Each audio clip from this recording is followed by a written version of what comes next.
Okay, so reverends, can one of you read? Starting from she saw me looking at it and she said, up to enough house.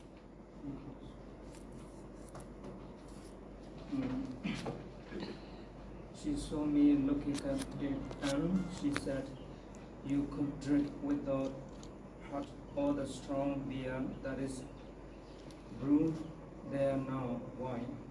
I should think I could, miss, said I, in a shy way. Better not trying to brew beer there now, or it would turn out so. Why do you think so? It looks like it, miss. Not that anybody means to try, she added, for that's all done with, and the place will stand as idle as it is till it falls. As to strong beer, there's enough of it in the cellars already to down the, man, the manor's house. In the name of this hall is one of its names. Why? It has more than one. Then Miss one more. Its other name was Satis, which is Greek or Latin or Hebrew, or all these are all one to me for enough. Even though horse cider, that is curious for enough. Okay, Reverend, right, thank you. So here you can see they are discussing about this brewing house. She saw me looking at it and she said you could drink without hurt all the strong beer that's brewed there now, boy. So there you can see that Estella is thinking like an adult, right? So because these are not usually things that kids would talk about, beer and all, right? Yeah, but you can see that she's already an adult. And I should think I could, Miss said I in a shy way. So there you can see Pippi is actually a child, right? He's still a child, but Estella is not. Better not to try to brew beer there now, or it would turn out sour. Boy, don't you think so? So why it would turn out sour? It looks like it, miss. Not that anybody means to try, she added. For that's all done with, and the place will stand as idle as it is. So that again shows the stagnation. That life is not moving here, because brewing also suggests moving. Right? Yeah. And as a strong beer, there's enough of it in the cellars already to drown the manor house. So again there's this idea, so usually beer suggests intoxication, reverence, right? Yeah, so that means a person would not be in his right mind when intoxicated. So that is also there, the people who are living in this house are not in their right sense. They are intoxicated. What do you think they are intoxicated with? Because when we discuss about intoxication, it does not only happen with alcohol, right? It can happen with, yeah, so dissatisfaction, it can happen with power. People can be intoxicated with power. There are so many instances. Again, we have to cut down our recording, right? And also, can be greed for money, greed for wealth, right? So the physical form of intoxication and the most harmful form of intoxication would be alcohol. Yes, true, right? But again, also there can be other forms of intoxication. Can be even knowledge, right? When people are kind of proud about their knowledge without being humble, that can also happen, right? Emotional balance. Yes, Reverend? I say like some heartbroken. Yeah, yeah, of course. So, yeah, breaking of heart. And also, people would like to be kind of, indulged in grief, be intoxicated with grief. Some people enjoy pain, right? Yeah. Just like people derive pleasure from kind of, pulling a tooth which is, about to be discarded. It's something like that. People derive pleasure from pain as well.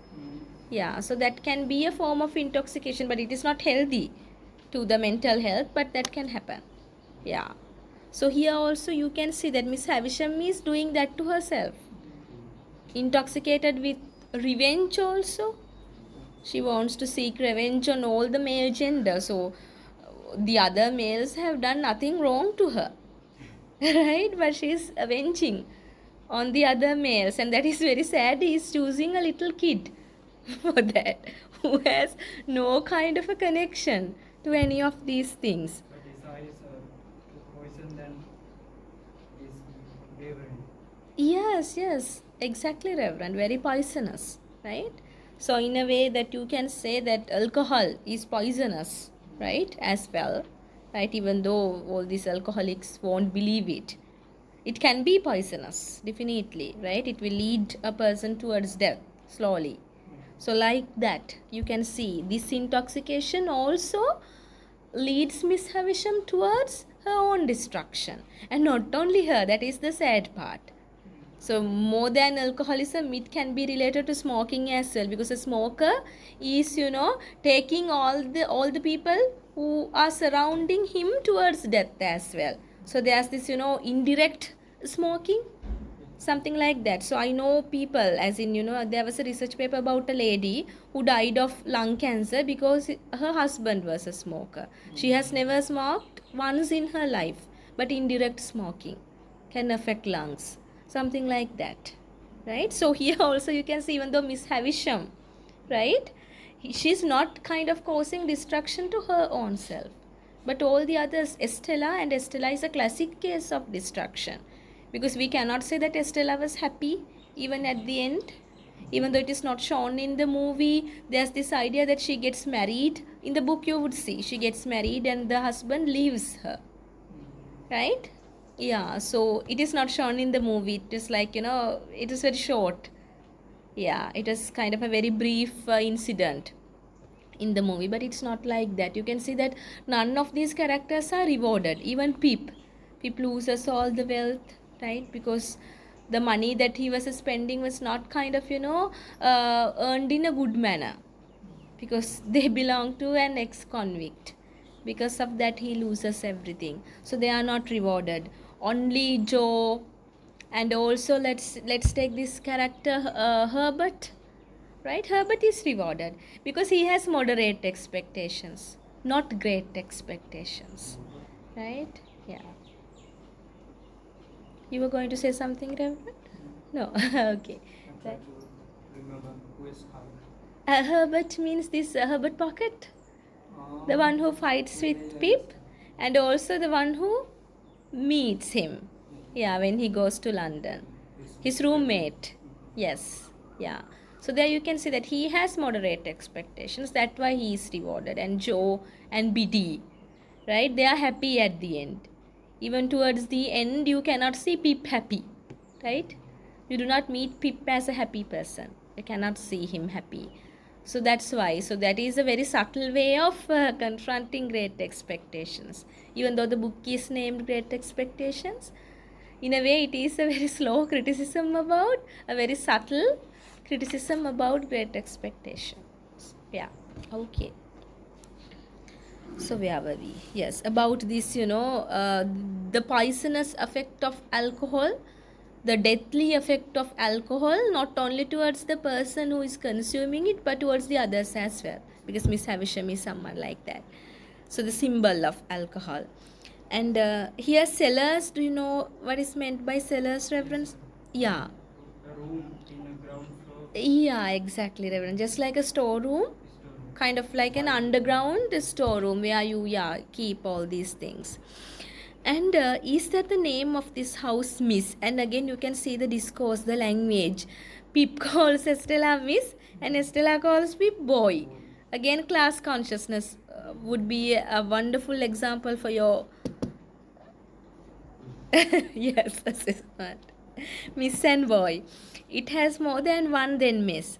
One more, the other name was Satis. Again, Satis shows satisfaction, which is very ironical. You can write it is an instance of irony there.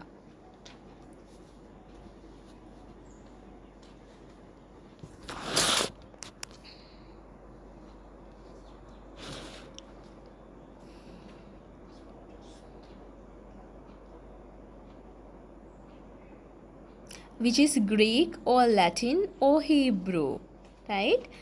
Or all three or all one to me. So why do you think that she says all one to me?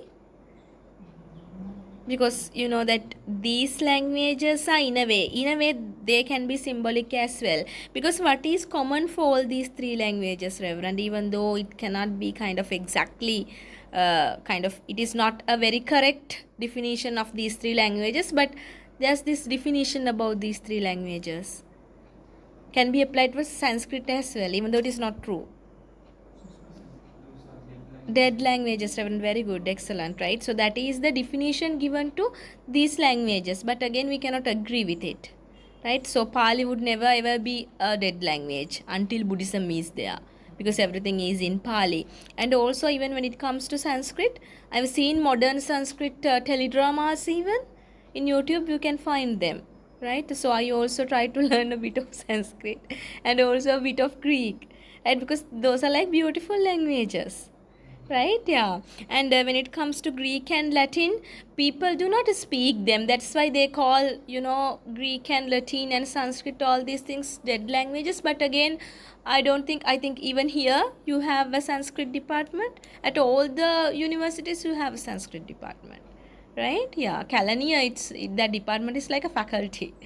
Right? Yeah, so many degrees being offered likewise, so you cannot call them so. And also when it comes to Hebrew, there's this revival of Hebrew, because Hebrew, that is very problematic when it comes to the the political scenario of Israel and all these countries. But there was this revival, now people speak Hebrew, right? Yeah, so that happens. But during this time, Reverence, Greek, Latin or Hebrew, they were considered dead languages. So why do you think she's bringing up this symbol of dead languages when referring to the house, to indicate what?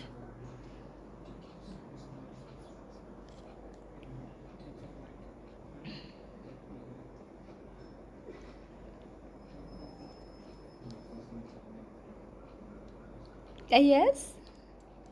So she's using this reference of dead languages to talk about the Satis house. Why? As in, maybe she's not deliberately doing it, but what is writer doing there? Satis house, like a dead language. Exactly, Reverend. Very good. So that means she's literally saying the house is also dead, right? The inhabitants, even though there can be this, that would be the worst form of death, right? To be dead while living, emotionally dead. Yeah. Uh, not yeah, so ghosts, yeah, in a way, yes, Reverend, because I told you about this gothic element. Yeah, they wanted to kind of create this ghastly element, right? Not exactly ghosts, but it was very ghastly and also, very gloomy, gothic. That was there. But again, here the idea is not exactly reference to the ghosts, but the idea of living dead. Yeah, the tragedy of being a person who is alive but at the same time dead inside, right? Yeah.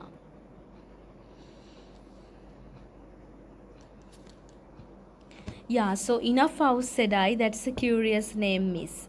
Yes, she replied, but it meant more than it said. It meant, when it was given, that whoever had this house could want nothing else.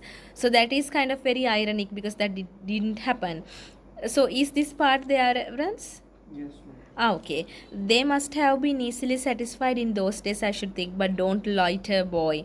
And also, you can say loiter means, what is the meaning of loitering, Reverence? loiter means someone who is studying or moving without any purpose. Exactly. Without any intention, you are just moving. You are just walking. And this is very symbolic. Don't loiter, boy. Because what is Pip doing with his life from the beginning to the end? Yes, he's just walking without purpose, right? So he thinks that he has great expectations, but turns out that his expectation of becoming a gentleman is not as great as it appears to be, right? Yeah. So again, you can see he loiters through life. Maybe even to kind of find these so-called great expectations, he loiters after Stella, Even when he knows that Estella doesn't even think about him, he loiters after her. So likewise, so very symbolic language you can see, loitering. Okay, then can you please read out, Reverend, the next part? Up Yeah, so is there this part called she was dressed in rich materials? Because I'm not sure whether you have all these paragraphs in your one. Yeah. Yes, up to that paragraph, Reverend. Yes. Until she was dressed in rich material. I don't know whether it is there. No, yes, he was dressed. Yes, up to that point, Reverend, you can read. Though she called me boy so often and with a carelessness that was far from complimentary. She was off about my own will, she self-possessed, and she was as scornful of me as if she had been 1 and 20 and a queen. We went into the house by a side of door. The great front entrance had two chains across it outside, and the first thing I noticed was that the passage were all dark, and that she had left a candle burning there. She took it up, and we went through more passages and up a staircase, and still it was all dark, and only the candle lighted us. At last we came to the door of a room, and she said, "Go in." I answered, more in shyness than politeness. "After you, miss." To this she returned, "Don't be ridiculous, boy, I'm not going in," and scornfully walked away, and what was worse, took the candle with her. This was very uncomfortable, and I was half afraid. However, the only thing to be done being to knock at the door, I knocked, and was told from within to enter. I entered, therefore, and I found myself in a pretty large room, well lighted with wax candles. No glimpse of daylight was to be seen in it. It was a dressing room, as I supposed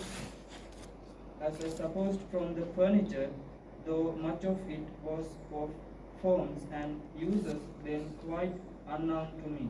But prominent in it was a draped table with a lighted looking glass, and that I made out at first sight to be a fine lady's dressing table. Whether I should have made out this object so soon if there had been no fine lady sitting at it, I cannot say. In an armchair with an elbow resting on the table and her head leaning on that hand, sat the strangest lady I have ever seen or shall ever see. She was dressed Okay, in Reverend, we rich will stop from materials. there. Thank you. Right, okay. Up to that point, Reverend, only up to she was dressed in rich materials. Right, okay, we will discuss this part. Yeah. And also, I noticed that you pronounce the word she correctly, Reverend, so that means it is a habit. Right? Yeah. Of course, you have no any issue. You can pronounce the sound sh with a little bit of habit. Okay. Right. Okay. So, where were we? Though she called me boy so often and with a carelessness that was far from complimentary. So, not like complimenting him. Compliment, you know, right? To, yes, expressing compliment, admire, right, appreciate, not like that. She was of about my own age. Again, it shows kind of a self imposed maturity. So it's like, you are kind of, like self appointed. It is not given by the others, but self imposed. Self imposed maturity. I will write it here. You may write it down. And also self imposed ladylikeness. Ladyship or ladylikeness.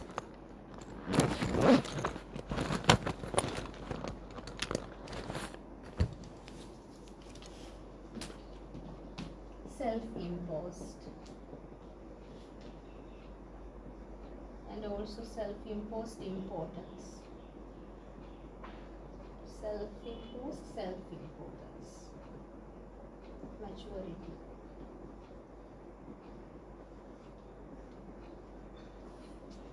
and leadership.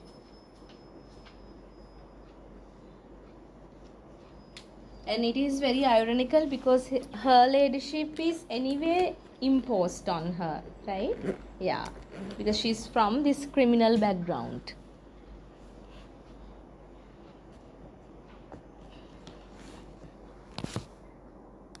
So it is very ironic, right? Even though she calls Pip as a coarse and common laboring boy, her situation is worse than that. If we kind of talk about the so-called social situation, so maybe you can refer to it as well.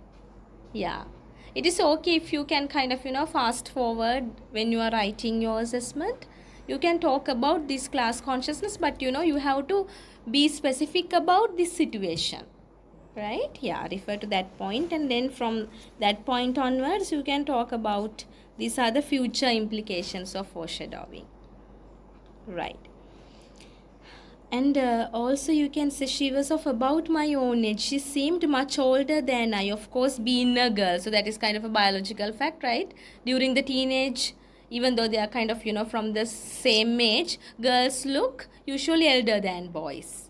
Yeah, from like childhood to teenage, and then the other way around, right?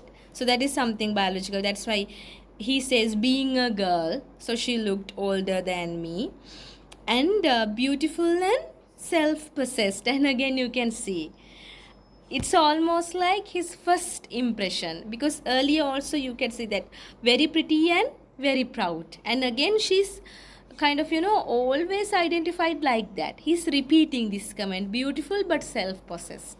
It's not just beautiful but also self-possessed.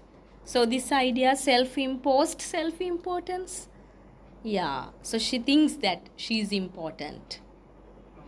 Kind of like overconfidence, Reverend, right? Yeah. Yes. And she was as scornful of me, so literally looking down upon him, as if she had been 1 and 20 and a queen. Again, you can see, right? So Dickens is being kind of very humorous there as well, and also talking about this idea of self-imposed maturity, right? Yeah. 1 and 20 and a queen.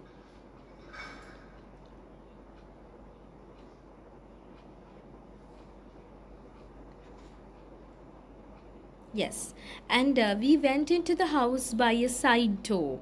And again, what is the symbol of this? A significant, right? Throughout his life, even after he raises to this status of gentleman, right? Again, it is being taken away from him.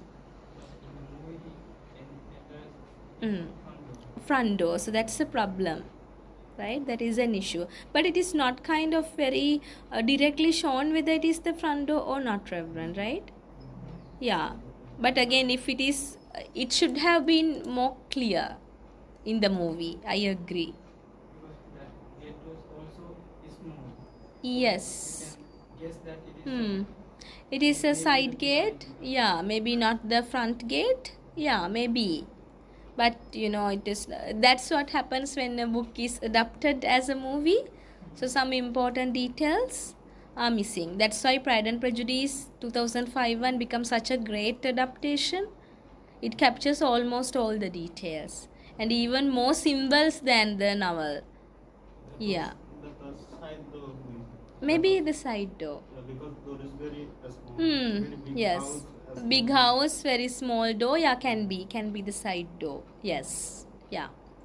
Okay, and here you can see, so what I wanted to say, Reverend, because he's never taken to this gentlemanly or the upper class from the main door, right? So main door would be this wealthy, generational. Yeah, so that doesn't happen with him. He doesn't have this generational identification, does not have much of a wealth, right? So he's literally taken from a side door to the upper class, and also even that side door is closed at a point, right, despite his great expectations. So maybe what Dickens is trying to say is, if he was humble enough, the life would have rewarded him. Right? Yeah, maybe that is the idea. Yes. And the kind of the ironical part is not only him. What about Estella, Reverend? Is she taken from the main door? Again, no, right? Yeah, she is also adopted. So both Pip and Estella entering this house by a side door is very symbolic. So you may highlight that idea of side door. And you can refer to these ideas when you are discussing your assessment as well. Literally, they are kind of, entering the house by a side door, entering this upper class, both of them. One is adopted and one is given an inheritance, but again that is from a criminal, right? Both of them.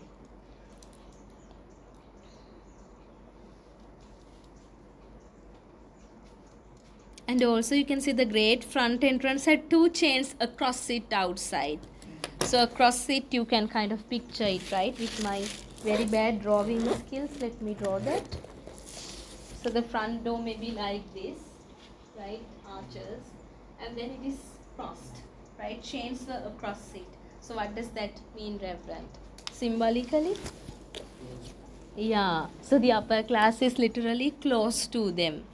Both Pip and Estella, we can say. Not only Pip, because Estella is not going through the front door and asking Pip to come from the side door. Both of them are entering from the side door to the upper class, literally.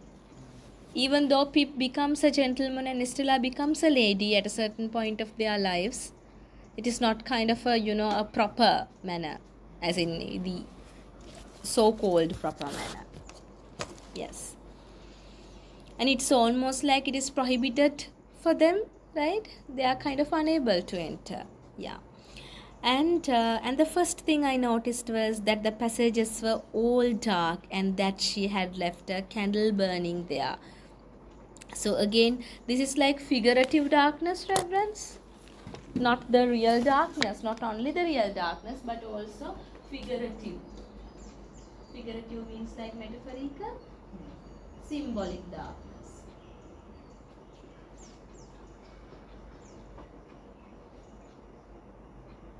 So we can kind of say that if Pip stayed in his, own class, right? If he stayed there, he would have been happier. There would be light in his life. Yeah, with his expectation to enter the upper class, his life is filled with darkness. Because he was not kind of, satisfied with anything, even after he becomes a gentleman. When we discuss the next chapter, we can see. And also this idea of candle. So in his journey towards the upper class, so great expectations, Estella is like the only candle, right, amidst this darkness. And also her name, can you remember the meaning of her name, Reverend? Star. Again, kind of a very distant light, right? Yeah, almost unreachable. And also there you can see the metaphor of candle is like an extended metaphor, you may write it. Candle is like an extended metaphor because it is given throughout the book. That means it is not only given once, but throughout the novel you may find it. Maybe you would remember that quotation that Estella once refers to herself, that I am a candle and I am burning. And the moths kind of, surround me. How can the candle help it? Candle cannot do anything about that. It is the fault of the moths. Yeah, so there you can say. That's why it becomes an extended metaphor.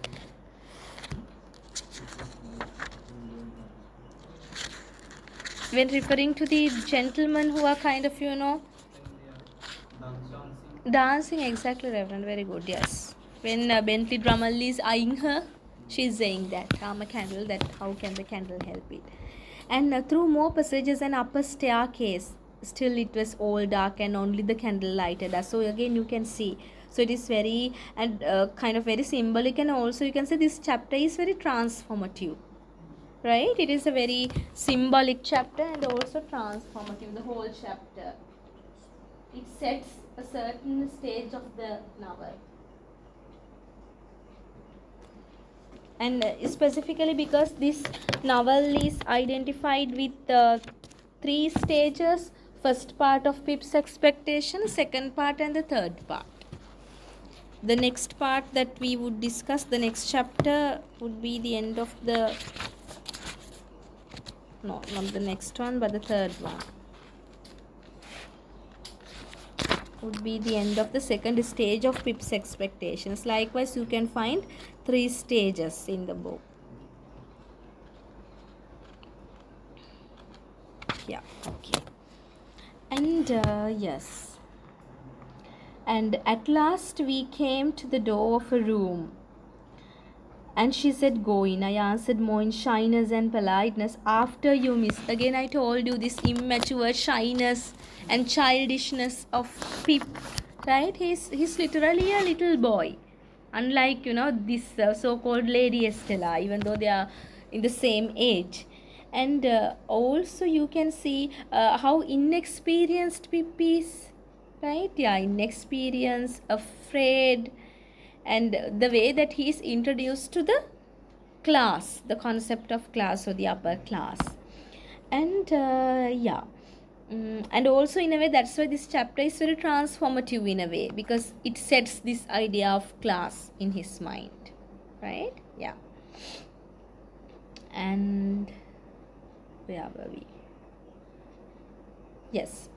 And to this she returned. And also, reverence, you can see when you say "after you, miss," his constant need to be guided, right? Yeah, you may write it down. "After you, miss." Always he has this need of being guided by someone, not only by Estella. Constant need of guidance. He's not very independent, you can see. Constant need of guidance, mostly by Estella, but in his childhood, Mrs. Joe, and then also you can see Jaggers, and even with the dining etiquette and all these things, Herbert Pocket, and then at a later stage, again by Joe when he is sick and all, right? And also somewhere here by Biddy, he asks for Biddy's opinion after he goes to London, before he goes to London, right? Yeah. So constant need of guidance. So you can say that Pip is not a very strong character. He's not an introvert, neither an extrovert, right? He's in between, an ambivert, but he's trying to be kind of, a social person and all. But unlike, I would say, Pride and Prejudice and Darcy, because it talks about introversy, but it is not like that. Here there's this idea or this desire of being a gentleman, climbing the social class, right? Yeah. When it comes to Pip, it's not about introversy or extroversy. But when we consider his personality, you can see he doesn't have a very strong personality, right? Always he has this need of guidance. And where were we? Yes. To this she returned, "Don't be ridiculous, boy. I'm not going in." And scornfully walked away, and what was worse, took the candle with her. And that's what she does, right? Symbolically also. She always leaves him in darkness, right? Yeah, taking the candle, taking the light, always very symbolic. Taking the candle with her, very picturesque.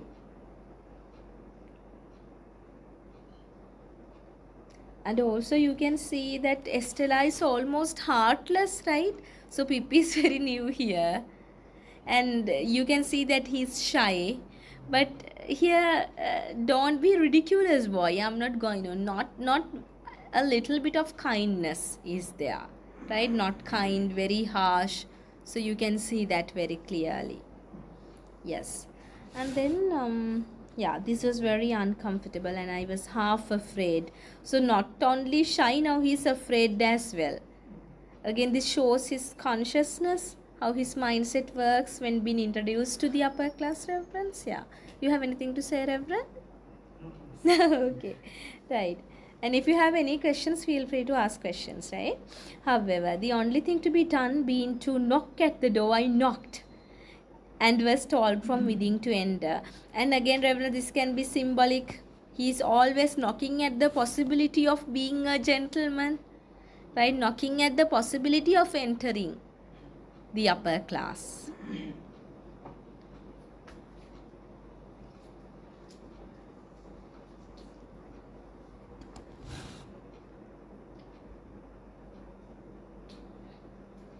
Yeah. And entered therefore and found myself in a pretty large room well lighted with wax candles. So again, that's why I told you that candle is an extended metaphor. It is repeated throughout. No glimpse of daylight was to be seen in it. And again you can see what is the difference between daylight and candle, Reverend. Both impart light, true, but despite that, daylight and candle.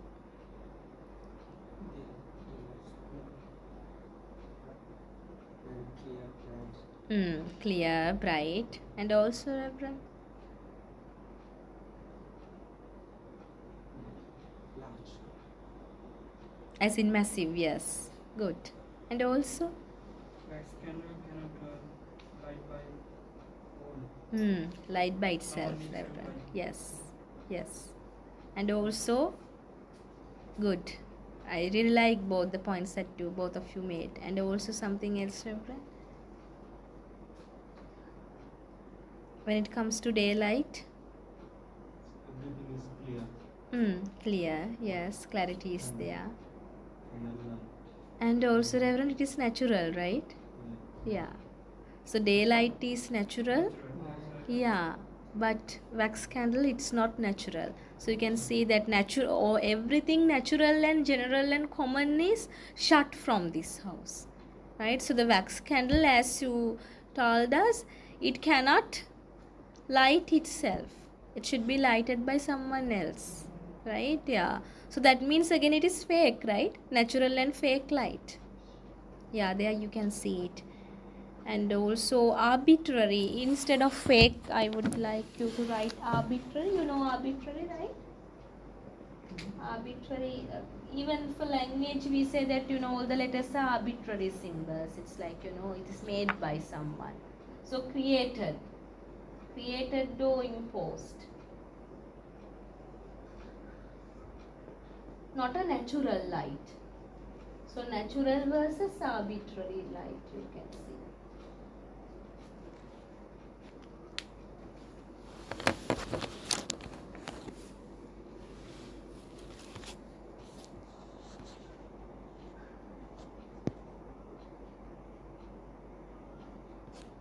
Yeah. Where were we? Yes, no glimpse of daylight was to be seen. It was a dressing room. And also, what is the other idea of wax reverence, wax candles? What happens to it? Melts. Very good. Right? So there you can see also, when it comes to Miss Havisham and Estella, their lives are literally melting down without any purpose, right? Towards the end, that means melts towards the destruction. You may write it also, wax candles. Melting until being destroyed.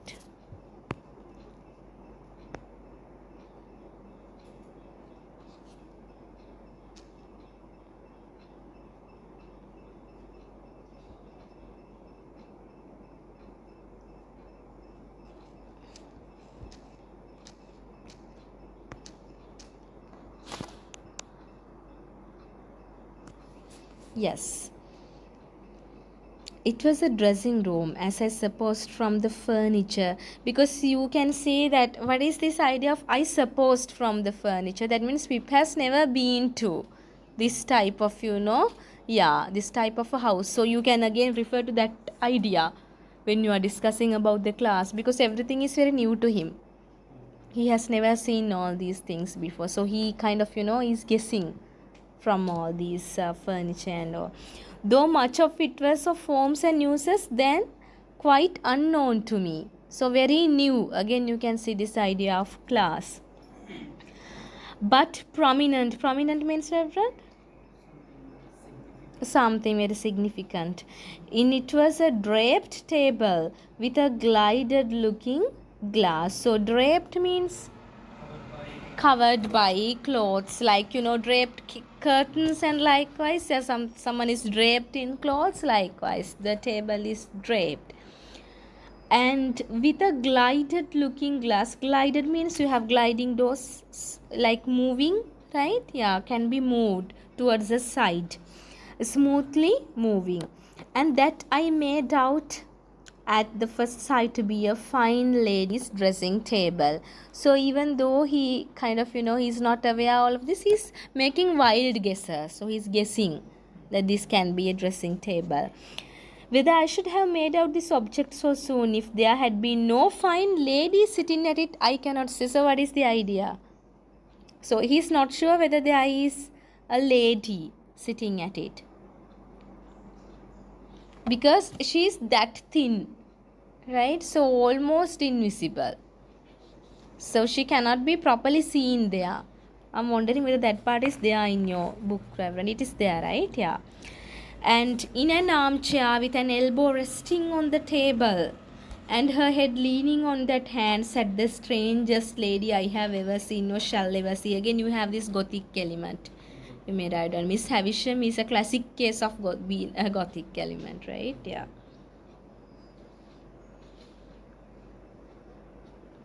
So here I have a picture. I don't think you have it. Yeah, this is Miss Havisham. Yeah, just like a ghost, right? Yeah.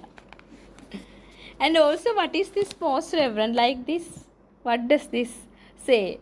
In despair in Sri Lankan culture, so our grandmothers and all these people don't let us be like. Maybe you have an experience when you were a kid, right? So they don't let us be like this. They say that it suggests despair.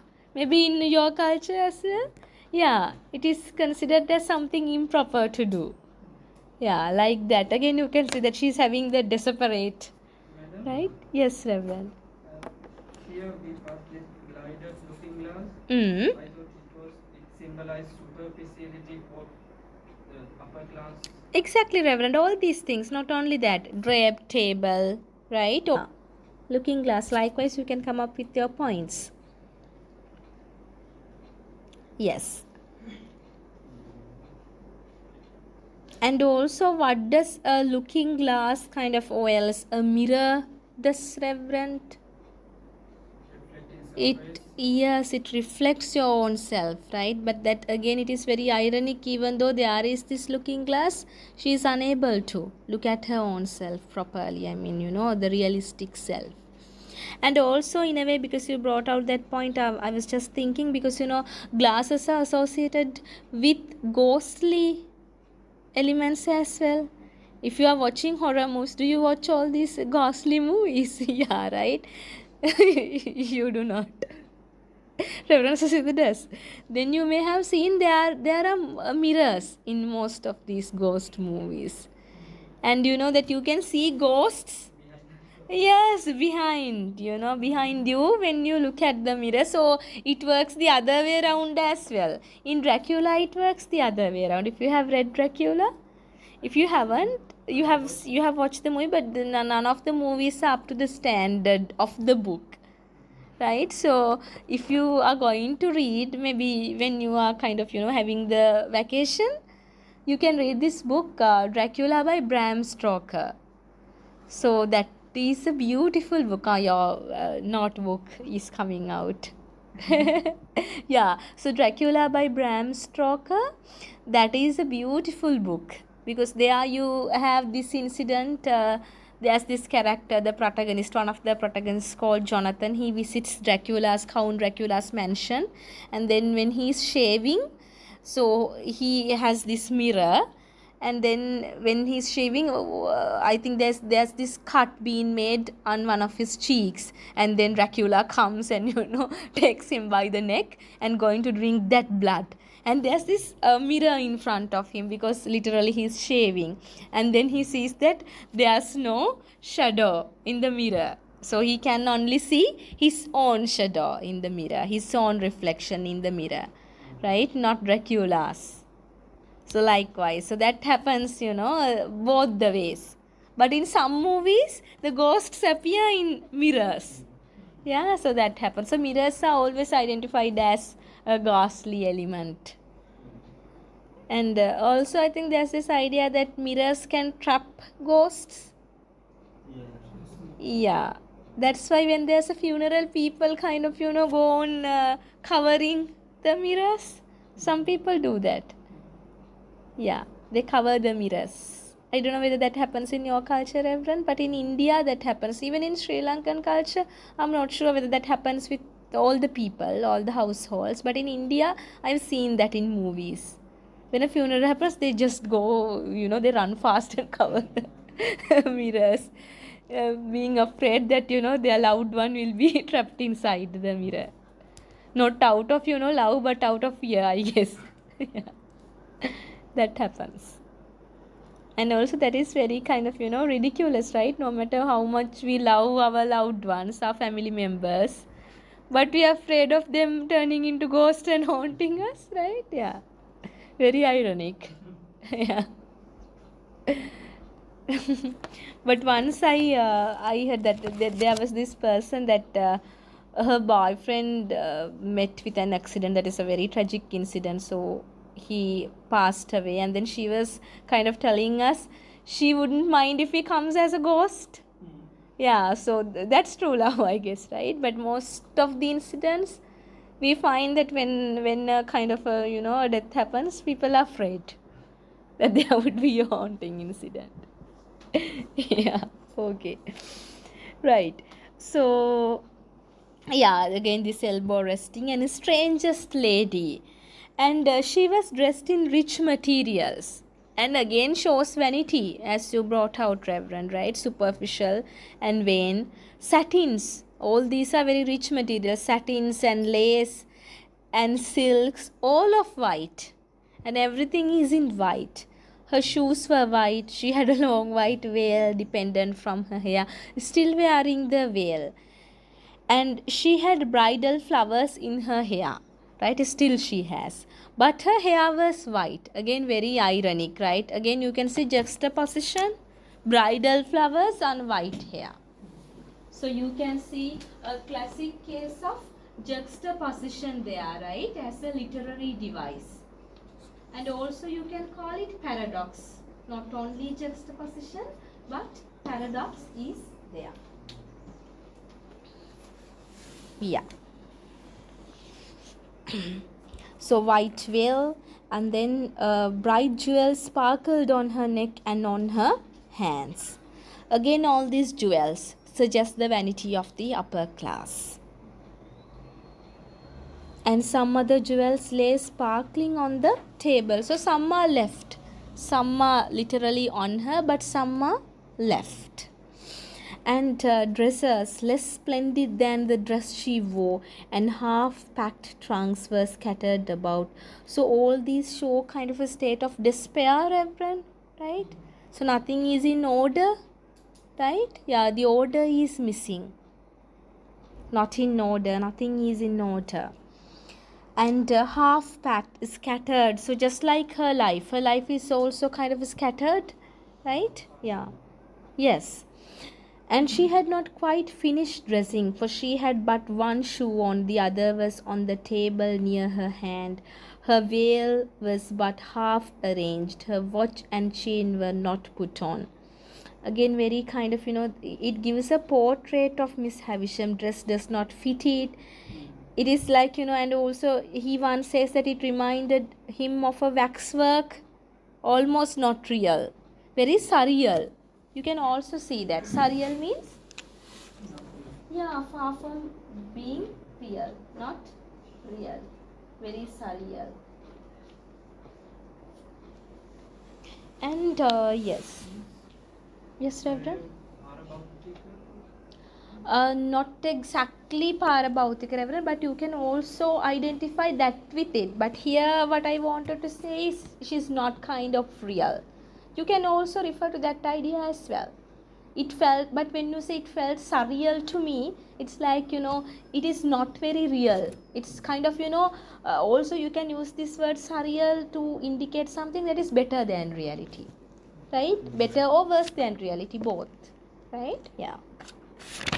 But in the modern context, it is mostly used to indicate that something is, better than the reality. It felt surreal. You may have seen, people use that as caption. Felt surreal to talk about something, and felt surreal to watch that movie. That movie felt surreal, something like that. Yes. Yeah. And also there's a side of magical realism, Reverend. Here you cannot find it, right? Magical realism means in Jataka tales you can find it. Specifically, in all these ideas of, when something is far beyond the reality. With Salman Rushdie's novel, have you done them, Reverend? No, right? Salman Rushdie's, let's say, Midnight Children. There's this story where, 100 or 1,000 children born in the same day, and all of them having, like superpowers, different superpowers, something like that. So those are stories belonging to magical realism. In a way, this book called The Alchemist as well. Yeah, Alchemist by Paulo Coelho, yes. And I will give you the break from, like, at 10 I will give you the break. Okay. And then yes, half arranged watch and chain were not put on, so it is incomplete idea, right? Yeah. And some lace for her bosom lay with those trinkets. Reverence means all this is small decorative ornaments, trinkets. Yeah. And again shows vanity, all this, little stuff. Can you find the word trinkets, Reverend? Small decorative ornaments.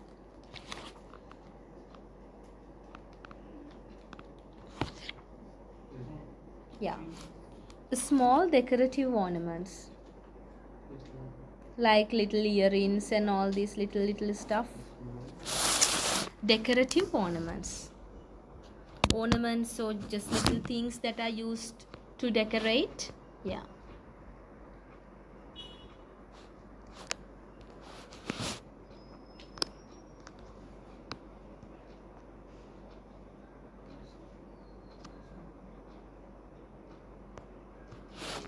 Decorative ornaments. Should I write it here? Okay, right. Okay, decorative ornaments. And with a handkerchief and gloves and some flowers and a prayer book. So why is the prayer book here? Yeah, to indicate religion, Christianity specifically, all confusedly heaped about the looking glass. So there are also, you can see that from the looking glass she cannot see her reflection because it is kind of hoarded, right? Hoarding, right? It's like, gathering everything together. Yeah, hoarding. Let me write that word, hoarding. So everything is hoarded here.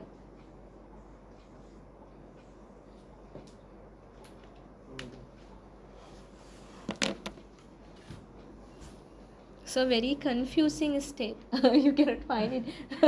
Yeah, above self-imposed, hoarded.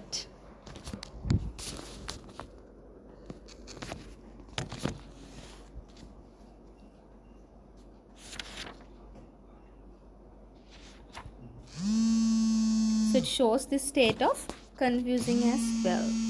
I'm getting a call, Reverend. Maybe also you can take your break now. We don't have enough signals here, Reverends? Network connection. I have 4G, but that call got